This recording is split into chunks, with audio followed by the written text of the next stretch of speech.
Pretty horrible, horrible. I won't give you all the details. I see some kids here. I don't want them to have nightmares, but it was bad. And I was sitting in the room like, what do we do? There was a $3 piece of plastic that could be put over the drain so these kids would get sucked into the swimming pool. And of course me, I'm data driven. I start looking and I'm like, oh my God, all these kids are drowning every year in the bottom of the swimming pool. I didn't know that. So Senator Allen pushed forward a bill in the Senate to make sure that we have these plastic things over the drain. Doesn't cost any money really. You don't have to drain the pool. I mean, it's about as easy a solution to a real problem as you could find in America today. We work for months. We get it through the U.S. Senate. I can't believe how much effort it takes to get this thing passed. It goes over to the House of Representatives, and one of our friends, big Democrat, from the state of Florida, where they have swimming pools in every backyard, kills it, kills the bill. Well, I was the president of the Press Secretaries Association for the U.S. Senate. Weirdly, it was the only group where Republicans and the Democrats still got along, at least well enough to hang out once a week. But oh, I was hot that day. I walked in and said, what in the heck is wrong with you guys? Why would you kill this bill? This helps the kids. It saves the kids. What's the problem? Doesn't even cost any money. What's wrong with you? You know what they said? Seriously. We can't let your guy have a win in an election here. Is that sick? That's sick. Ladies and gentlemen, that was 20 years ago. Imagine how toxic it is in Washington today. I'm a Virginian. I grew up in this state. This is my home. I can't let that happen at our state capitol. I can't let it become so twisted and sick and toxic and polarizing that we can't find the ability to do the right thing for the least amongst us. That's why I quit my job at the radio station. That's why, maybe foolishly, I gave up my paycheck for a whole year. Is because I see that happening right in front of my face, and I gotta step in and try to stop it. And I gotta stand up for you. And that's why I'm in this race. And I think that's why Winsome is running, is to stand up for you. I think that's why Jason is running, to stand up for you. I think that's why you've got Republicans up and down this ballot who are giving up a lot of their lives to stand up for you in the House of Delegates and in 2 more years to come back and try to do that in the Senate. Now, in this last week, we need you to do one big thing. Call on your friends, the people that you normally don't talk politics to. I'm Episcopalian. We're not supposed to talk politics with everybody, okay? But I'm doing it. I'm calling them all. Like, hey, my name's on the ballot. I don't know, hey, could you come with me to Henrico County? Could you come with me? I got some friends in Norfolk. Not a lot of Republicans. I'm not sure I can get my 10 Republican friends in Norfolk, but I'm working on it. I'm going everywhere, calling everybody I know, saying we've got 7 more days. Please go out and vote, because the future of the state is on the line. The economic prosperity that we're used to is on the line. Right to work is on the line.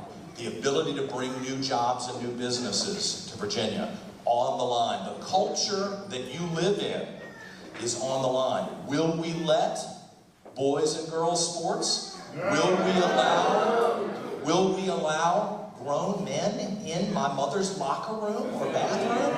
I don't think so. If I'm Lieutenant Governor, we're going to stop this stuff, because I'm standing up. I'm holding up this whole.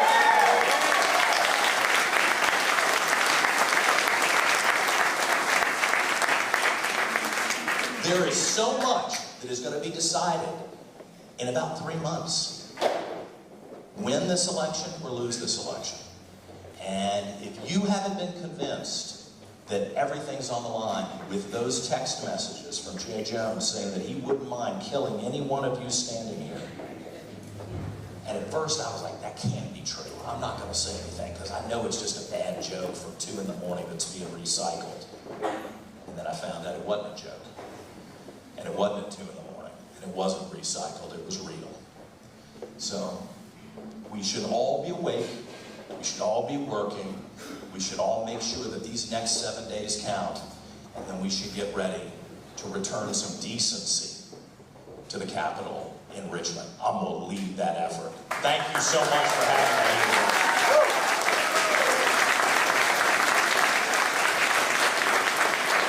So this morning, I was stuck representing the Lieutenant Governor. We drove last night to get over to the Eastern Shore so that, you know, we knew Winsome couldn't be there, and I had to stand in. I guess that's kind of what a real Lieutenant Governor is supposed to do, so I'm getting some practice here.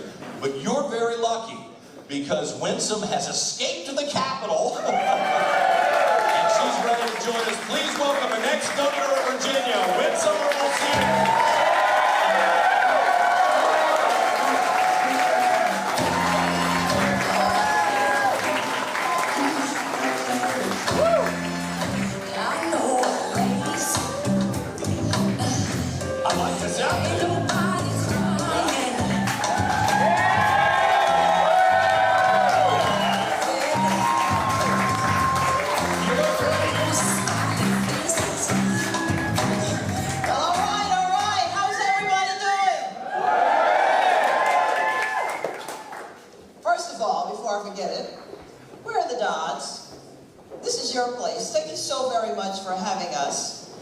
Now, I understand that my tie is trending. You just never know, right? You put something on just because you think that it speaks about the future. So what it is, it's the first day on Mars. And you can't see it, but that's the yellow rover here, and it's the school bus. And I have a bigger painting of it. And when I brought the lieutenant governors to talk about drones in the future here, real drones, you know, not droning on, but drones, we visited NASA Langley, and this is one of the inspirational items that they have. And so we're looking towards the future, and that's why we're here, isn't it? Yeah. That's why we're here. This is about our future.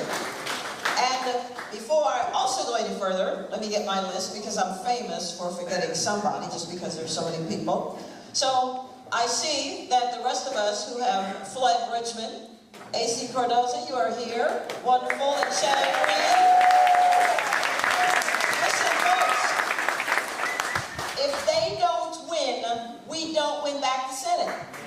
If they don't win, we don't win back the Senate. Winning starts with them.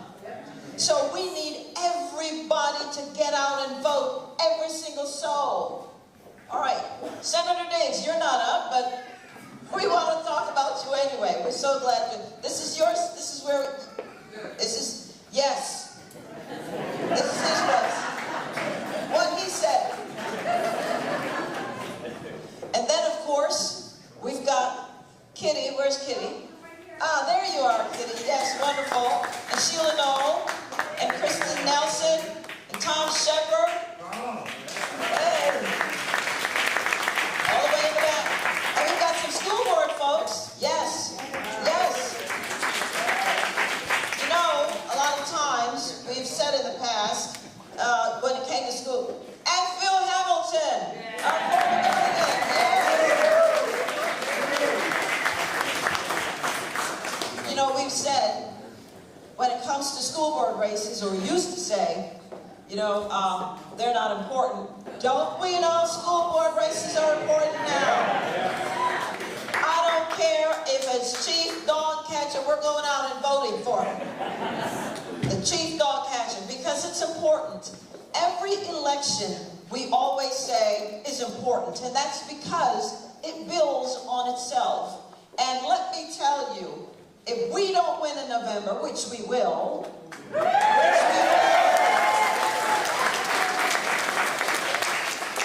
but my opponent, Abigail Spanberger, will tear down everything that we've accomplished.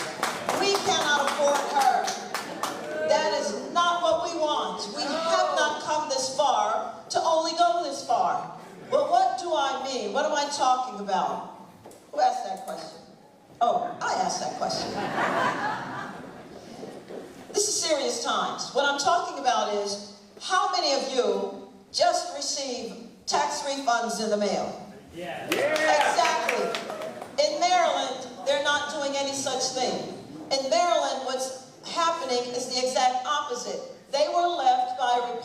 governor with a $3 billion surplus. With 2 years of this current Democratic governor, they are more than $3 billion in the hole. Wow. Yes, and what did they decide to do to plug that hole? Increase their taxes 2 times. 2 times. That's what's going to happen with Abigail, because she is going to grow government, and to do that, you're going to need more taxes. I am going to grow business. That's what I'm going to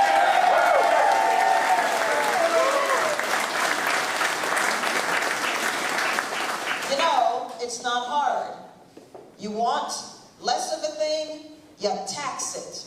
You want more of a thing, you tax it less. That's why, because if you have more of your own hard-earned money in your pocket, then you get to spend it the way that you want. Really? Is that how it works? Yes. Yes. Here's the other thing. My opponent is saying that she's going to keep us safe. Except that that's not actually true, because she voted against the police, our law enforcement, our Department of Corrections personnel, when she voted to defund them and get rid of their qualified immunity. That makes no sense, because let me tell you, if they don't have qualified immunity, what it means is the minute that they get out of their car on a call and something happens, they personally will be sued. They will lose their house, lose every asset.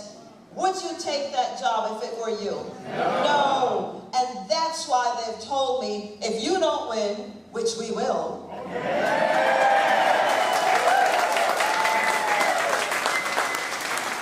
but they say they're not staying. They're not staying, and of course that makes sense. And that's why I have more than 80 sheriffs. Never happened in the history, never, historical, 80 sheriffs who are Republicans and Democrats and independents, and they're supporting me. They've endorsed me. They want me.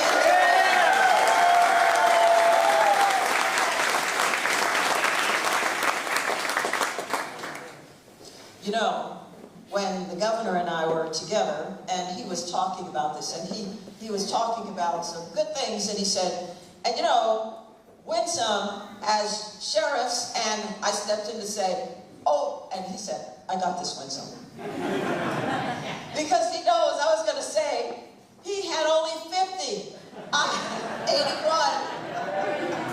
81. That goes to show you how we have brought morale back, and it started with our governor.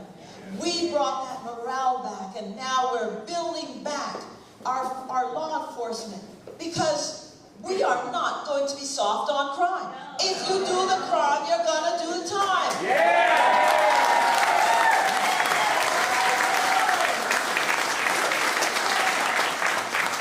And I ran a men's prison ministry for 2 years, one of the best things I've done with my life, because I don't think you throw people away. You want people to leave incarceration better than they've come in. And that's why when I've been to so many of the prisons that I've visited, I wanted them to know, I'm your lieutenant governor, and you can't come to me, but I'm coming to you because I want to see what's going on. I want to know what things are affecting you. And one place I went to was Red Onion, and you know, it's not that great. But they have education programs there. And I walked into one of the classes, and 3 men were there. They were getting their GED. They were getting their GED. This is what we need to do. Now, my opponent, Abigail Spanberger, believes, well, the opposite. Because she believes in no cash bail. Why would we do that? No, we're going to put you in jail. You have been accused of these really awful things. We don't need to be soft on crime.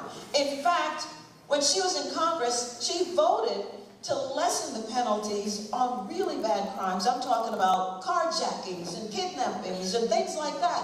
The bill was so bad that she voted for that even Biden vetoed it. It was that bad. Biden vetoed it. And it was not his auto pen.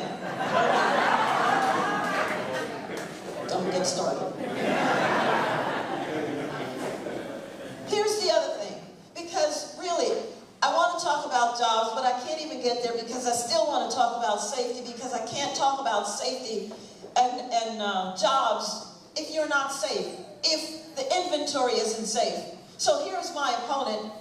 Folks, she voted to keep the borders open.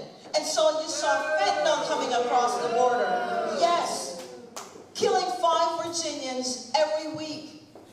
Fentanyl, child sex trafficking, kidnappings, everything. I've been to the border that Texas has with Mexico. And that border is as long as from Atlanta, Georgia to Portland, Oregon. That's how long it is. And the people of Texas, they had to take it upon themselves, $15 billion of their own tax money that they never get back, that Biden and company and Spanberger did not give them to support us and to keep us safe. And so we have found in Virginia the number 3 MS-13 leader right here in Virginia on his way home. We have found over 4,000 criminals who are illegally here and they're in some form of deportation status. You gotta go home. You gotta go home.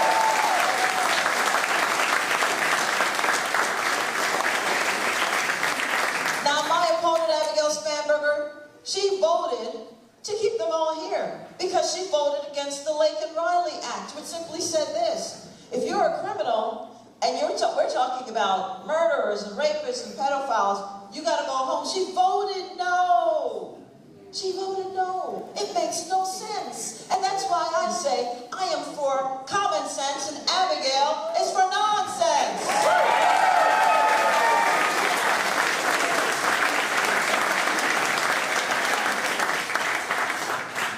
Folks, you see this wonderful economy that we have? Well, Abigail's problem is she was never here when we were creating it. She was nowhere to be found. Wait, she was one of 435 in Congress. And so she could hide. Well, she is trying to hide from her record now, but Abigail, you can run, but you can't hide because we have the receipts, as the kids say. And what are those receipts? Let me tell you what they are. Abigail voted against parents because she voted against the Parents' Rights Act. These people never learn. They never learn. Parents still matter. Parents still matter.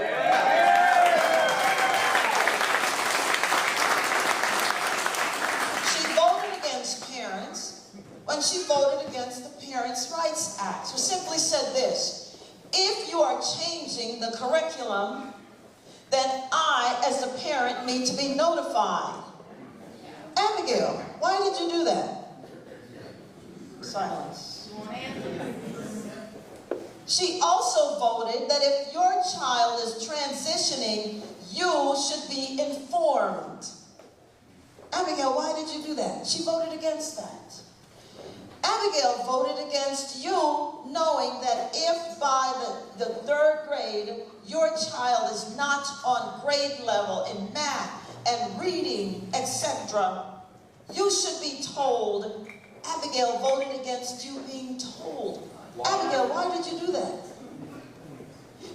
She voted against you, knowing if violence is happening in the schools, as parents, you should be notified. Abigail, why did you do that? You see what I mean?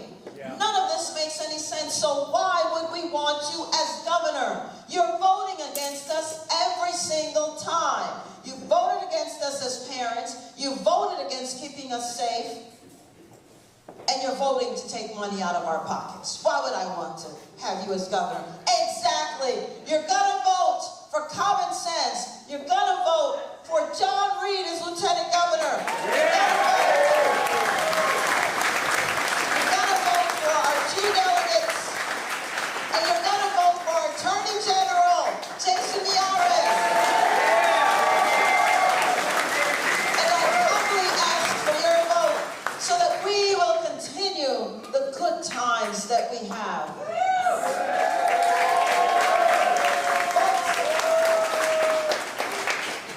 I want to finish up with this. You've good things that are happening. We've got all these businesses that are coming to Virginia.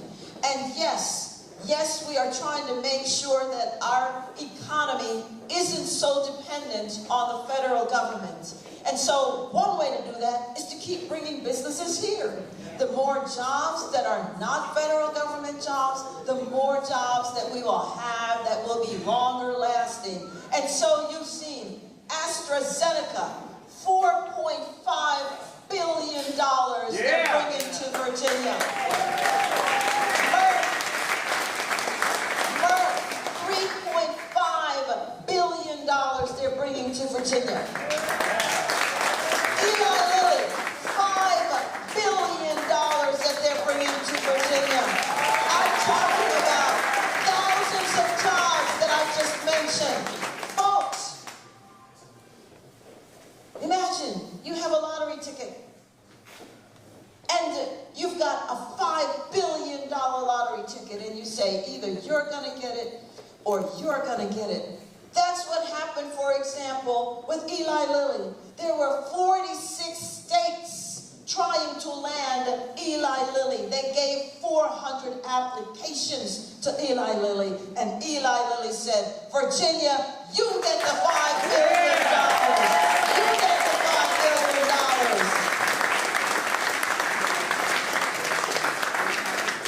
Folks, this is not hard.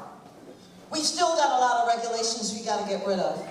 Because when you look at the cost of living, I hear my opponent says it's too high. But how would she know? Again, she was never part of anything that we created here. In fact, she is going to raise the cost of living. I just told you about Maryland. That's who they want to turn Virginia into. But they've raised taxes, as I've told you. And they are under this Green New Deal, which makes no sense because the sun isn't shining. The sun isn't shining. And then what? What do we do? She only wants solar and wind. Folks, we need an all of the above. Yes, solar and wind, clean coal, oil, renewables, yes, nuclear, natural gas. We need all of that. But with her, your energy costs are going to go up. In fact, some of your bills have already started going up, and next year you're really going to see the increase because of something called the Virginia Clean Economy Act, which every single Democrat voted for, and it was to turn us into a clean economy state like Maryland. Maryland, where August of this past year, they were told to prepare for brownouts, rolling brownouts. What? Yes, because they don't have the energy that they need. Look, you see that switch on the wall? When I turn it on, something needs to happen. That's what they don't have in Maryland. We are not going to be Maryland. No, we are Virginia. We're not stupid. So your energy bills are going to be going up because every single Democrat voted for that Virginia Clean issue. And let me tell you something. When you see your bills, I want you to blame every Democrat. When I am governor, it is going to be repealed. We are going to repeal that.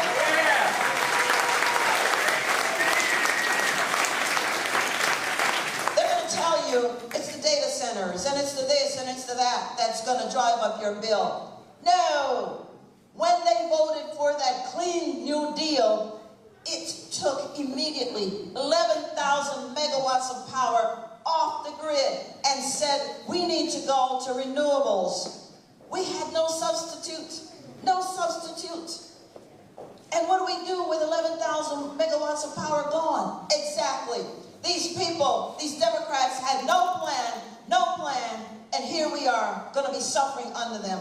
But things are going to change in November because you are going to vote for us and you're going to have common sense.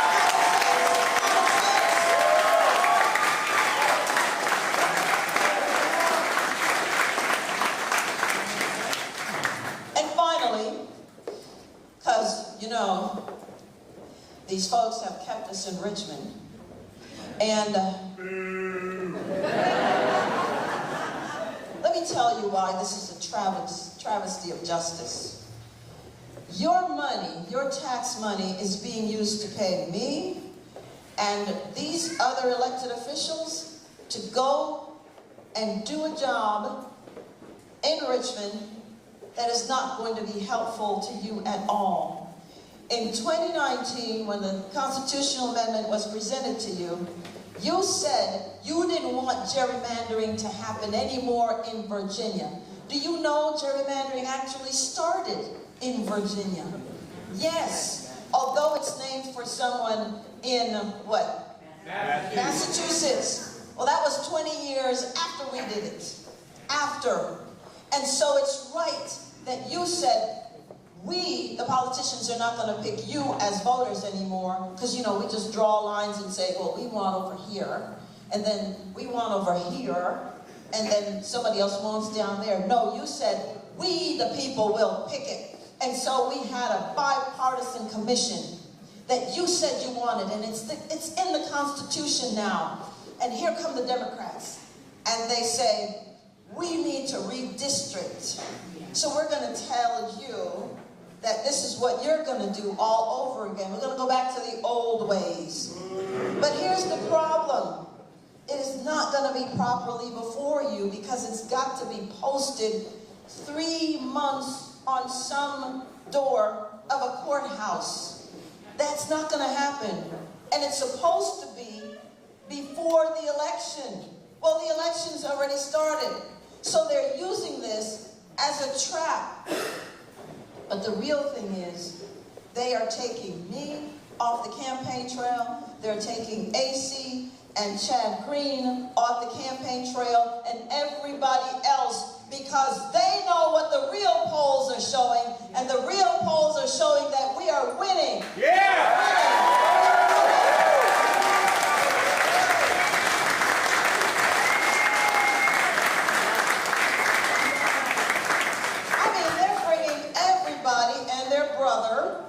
To Virginia. So you know, I keep hearing about how far up she's in the polls. Really? Because she's not acting like it.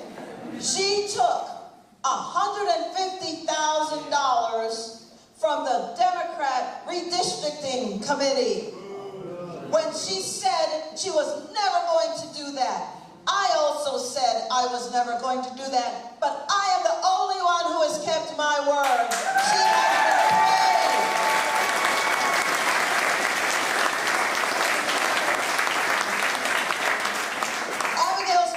Sold us out for $150,000 just so she can win an election.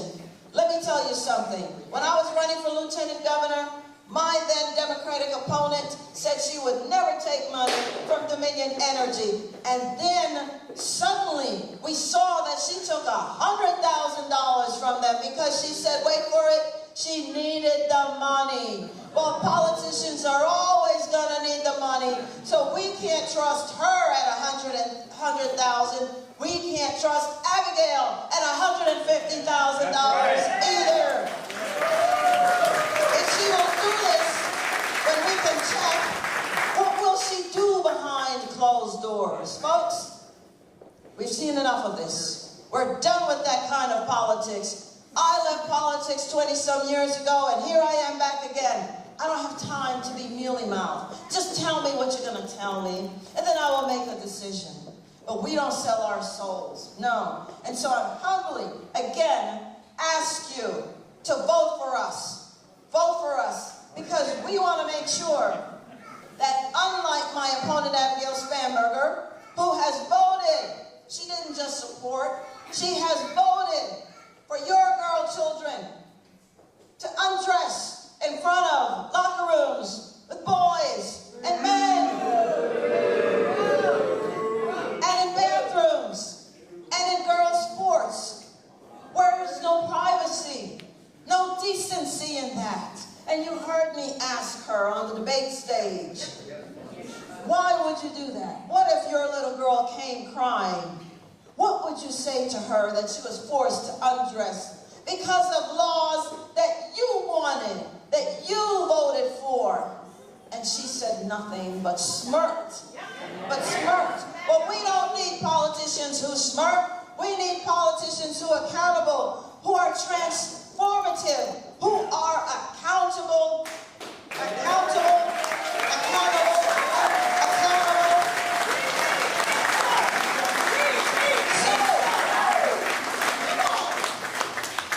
November is coming, and it depends on you. I beg of you, grab 10 people and get them to the polls. Get a yard sign. Still not too late, although I hear they've been taking mine up. Can't keep up with them, but it's okay. We're going to win. We are going to win.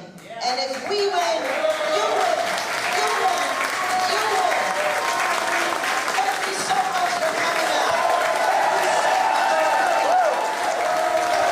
God bless you. And God bless our great Virginia.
Ladies and gentlemen, thank you for coming.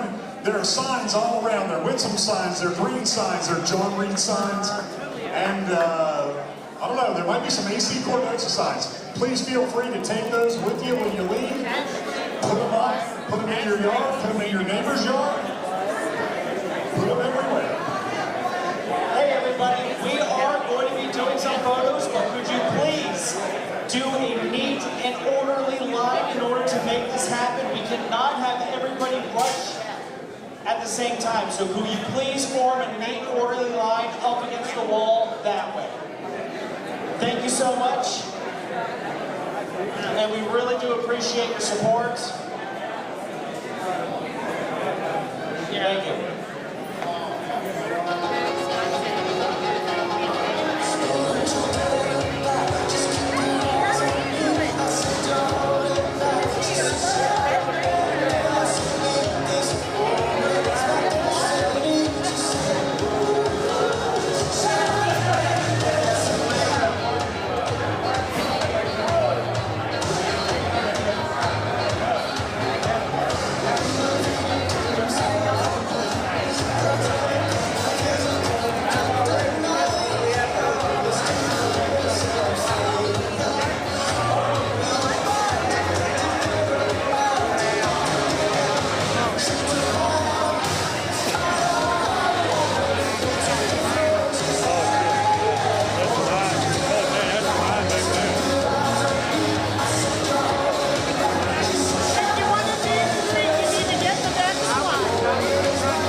If everyone can exit through the side doors, if you're trying to get a picture with the Lieutenant Governor, our next Governor, Winsome Earle-Sears, she's up front.